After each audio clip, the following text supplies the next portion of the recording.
Hey guys, Fiery here from InDepth Gaming, bringing you another game review. This time we're checking out Ancient Stories, Gods of Egypt. This game is developed by Alaware Entertainment and Panda Game Studios and published by Chili Dog Interactive and releases on October 15th, 2021 for a price of $6.99. So, what is Ancient Stories, Gods of Egypt? It's pretty much a different skinned version of Bejeweled, if you've ever played that puzzle style game where you match a couple blocks around and try to help complete levels to progress through the game. The game features over 100 or 800 levels and then random little challenges, but the interesting nuance that this game brings is you have god abilities, much like if you've ever played a game that I'm sure my friend Carnage will be super excited as I call it out here, called Gems of War. You have these god abilities. So if you look on this right wheel, as I match gems of certain colors, I'm going to unlock these characters' abilities that's then going to allow me to use effects to help clear gems out. So as you can see there, I've got this orange god that now allows me to use a special ability, and for this one I can take out a column of gems. And what that does is it allows me to just progress further into the game. Now, what makes this game very interesting is you start off in the game not having a lot of these, effects and abilities, and you'll start to build them up as you're playing as you unlock more and more gods. And what those gods are then going to allow you to do is progress and get through levels in a much easier manner.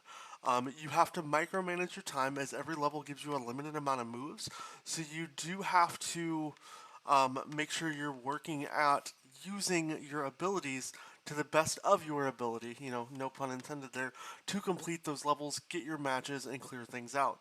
Now, as far as some early advice into the game when you are playing levels, if you're on any of these levels, as you get probably around level 12ish, I think is when they start to get introduced, with all these beetles, try to clear these out as quick as you can, make smart moves and decisions to help get you through whatever obstacles actually lie in your way.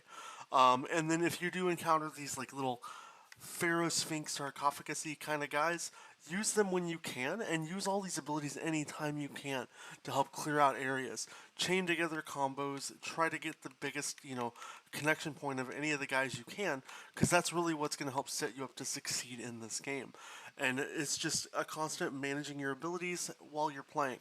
Now, as you play through the game initially, you're going to start to unlock these coins after you beat each stage, which then allow you to turn those coins into gods that you can purchase that will then give you those abilities. As you can see, I have all the god slots available except for one, so I'm currently on this playthrough still working to unlock one of my gods.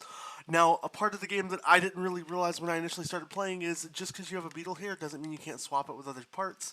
I didn't really notice that at first in the game, so don't let something I miss be a misfortune that you miss out on, as it can greatly, affect how you're playing the game, and it will make things a lot easier for you.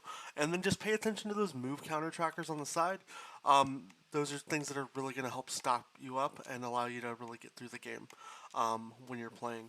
Um, Overall, the game is a little challenging. When I was first playing the game, I think I was in a party chat with Dream at the time, and I was talking about how easy it was, and then I quickly realized that I had to swallow my words, as the game does get very increasingly difficult as your levels go. I want to say the first 18 levels were fairly simple, and then as soon as I got into, the higher levels beyond that, the game really showed me, how much I was very unaware of how to play this game.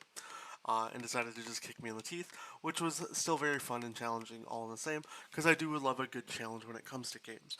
Um, Now, one thing I do want to point out for achievement enthusiasts out here, this game does have odd achievements, but it's stuff that you can attain. So get to level 72, you're going to get your first odd achievement, and the other odd achievement is just staying idle for 5 minutes, so don't do anything for 5 minutes. So if you want to avoid those odd achievements, you can, because by the time you reach that top tier odd achievement, you should be able to just complete whatever the game wants you to do to progress through that level, because you just need to stay idle for 5 minutes. And then you can see when you complete a stage, you'll earn these gold coins, which those gold coins are then going to be used to purchase new gods that allow you to continue to rinse and repeat that process. After you do 10 levels in a pyramid, you're going to be introduced to a bonus level, and then you'll have a boss level at the very end of the pyramid. So technically every pyramid has 21 levels. And then you can see here's just the gods that you can start to collect. Now I have enough coins, I can buy this god and continue to give me more powers and options while playing the game. Now, one thing you can do too, if you're not haven't paid attention when you're playing the game, is you can upgrade your gods. So they'll make their abilities a little better and allows you to do just more and more things with the game. Now, there are a couple other things that you can do with this game as far as settings. There's not many things you can change. There is a tip section that kind of helps explain some things for you. If you're new to these kind of puzzle style games, it might make your life a little easier. And then there's also challenges, so if you want to go here and see if you've completed certain challenges, in the game, they're pretty much just the achievements, so nothing really too much you're missing out there. But that is Ancient Gods, or Ancient Stories, Gods of Egypt. It's a pretty simplistic puzzle game that can be a little challenging and requires you to have a little bit of a different take on that Bejeweled-esque style, color swapping tile type game. If I have to give this game any type of a rating or review, I'll probably give it about a 6.5 out of 10. It's fun, it's okay, but it's not something I'm going to really dive into. I like the very vibrant and flashy colors, and the music is kind of okay. It fits the theme a little bit, but outside of that, if you have any other questions or concerns about the game, let us know down in the comments. If you agree with my review, give me a thumbs up in the video. If you have any questions or anything, like I said, comment below. If you haven't already, please consider subscribing. I hope you have a great rest of your day, and we'll catch you next time.